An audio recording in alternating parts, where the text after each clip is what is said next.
할렐루야! 오늘도 생명의 복음교회 방송에 들어오신 모든 분들을 사랑하고 축복합니다. 오늘은 가라지와 곡식의 비밀이라는 제목으로 말씀을 나누고자 합니다. 우리가 사는 세상에는 같은 세상에서 살지만 천차만별의 사람들이 살고 있습니다. 모두가 다 다릅니다. 그렇지만 크게 나누면 둘로 나눌 수 있습니다.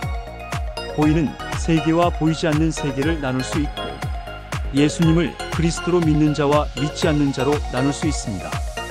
예수를 믿는다고 말하는 사람들 가운데도 정말 예수를 그리스도로 믿고 사는 사람이 있는가 하면 예수를 그리스도로 믿지 않는 자들이 있다는 것을 알 수 있습니다.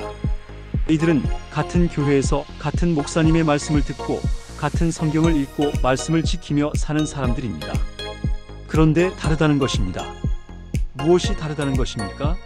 오늘은 내가 진정 예수를 그리스도로 믿는 자인지 아닌지를 한번 살펴보아야 합니다. 이를 잘 알게 해주시는 분이 계시는데 그분이 바로 예수님이십니다. 예수님은 하나님의 비밀의 경륜, 즉 구원의 계획을 이루려고 하나님께서 보내신 새 언약의 중보자이시며 친아들이십니다. 예수님은 우리를 하나님과 언약 맺고 하나님 나라를 사는 하나님의 아들 되어 살게 하시려고 하나님 나라의 복음을 전파하고 가르치셨습니다. 그런데 예수님이 전파하신 하나님 나라는 비밀입니다. 아무나 알아서는 안 되는 비밀인 것이어서 아버지 하나님께서도 비밀로 하나님 속에 감추어 두셨던 것입니다.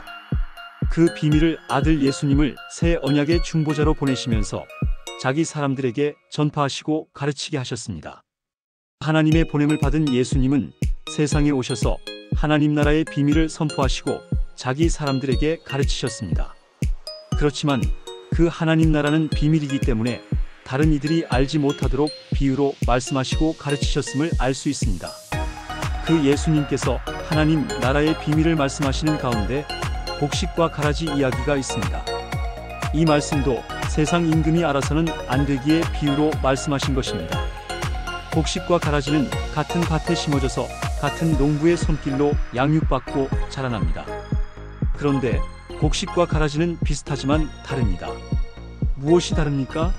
먼저 뿌리는 자가 다릅니다. 농부가 밭에다 좋은 씨를 뿌리는데 밭에 좋은 씨인 곡식만 자라는 것이 아니라 곡식 아닌 가라지가 자라났다는 것입니다. 그것은 뿌리는 자가 다르다고 말씀하셨습니다. 즉 좋은 씨를 뿌린 자는 하나님의 아들들이고 가라지를 뿌린 자는 악한 자의 아들들이라고 하였습니다. 농부가 곡식을 얻기 위하여 밭에 씨를 뿌립니다. 그런데 밭에 씨를 뿌리는 자가 다르다고 말씀하셨습니다. 이는 우리가 하나님 나라의 씨인 하나님의 말씀 즉 복음을 누구에게 듣느냐가 다르다는 것입니다. 하나님의 아들들이 뿌리면 곡식이 나지만 하나님의 원수이며 악한 자인 마귀의 아들들이 뿌리면 가라지가 된다는 것입니다. 그러므로 우리는 하나님의 말씀을 들을 때에 누구에게 듣느냐가 매우 중요합니다. 하나님의 아들들에게서 들으면 하나님이 찾으시는 곡식이 되지만 하나님 아들들이 아니라 악한 자의 아들들에게서 들으면 가라지가 됩니다. 중요한 것은 같은 말씀을 들어도 하나님의 아들들에게서 듣는지 아니면 악한 자의 아들들에게서 듣는지를 알아야 합니다. 하나님의 아들들이 누구입니까? 하나님이 약속하신 새 언약의 복음을 듣고 믿음으로 말미암아 하나님 아들들이 되어 하나님의 아들들로 사는 자들입니다. 그들 속에는 하나님의 아들 되는 예수님이 계시므로 성령께서 가르쳐 주신 말씀 예수님 입에서 나오는 하나님의 말씀으로 전하는 자들입니다. 하나님 아들들에게서 말씀을 듣고 살면 곡식이 되지만 악한 자의 아들들에게서 말씀을 듣고 살면 가라지가 된다는 것입니다. 곡식과 가라지는 어릴 때는 잘 모르지만 조금씩 자라남에 따라 다른 것을 알 수 있습니다. 그 같은 하나님의 말씀을 들어도 하나님의 아들들에게서 듣는 말씀은 성령으로 전하여 지고 성령으로 깨달아 알게 하고 믿게 하여 그 말씀으로 살고 싶은 마음이 우리 안에 있으므로 그 말씀대로 살고자 하는 마음으로 사는 사람 되어 곡식이 됩니다. 그러나 악한 자의 아들들에게서 말씀을 들으면 악한 자에게는 성령이 계시지 않으므로 성령께서 일하지 아니하므로 단지 사람의 머릿속에 들어가 저장되는 지식이 됩니다. 지식은 행할 수 있는 능력이 없습니다. 그러므로 듣는 자들이 그 말씀을 행하고자 하는 마음이 없습니다.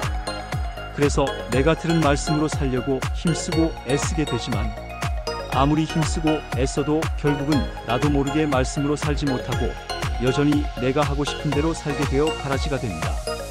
우리는 돌아보아야 합니다. 내가 말씀을 듣고 그 말씀을 행하고자 하는 마음이 있어서 행하는 것인지, 아니면 하나님의 말씀을 지키는 것이 옳은 일이기 때문에 내가 지키려고 힘쓰고 애쓰는지를 돌아보아야 합니다. 말씀으로 살고자 하는 마음이 있으면 내가 힘쓰고 애쓸 필요가 없습니다. 그냥 자동적으로 말씀대로 사라지게 됩니다.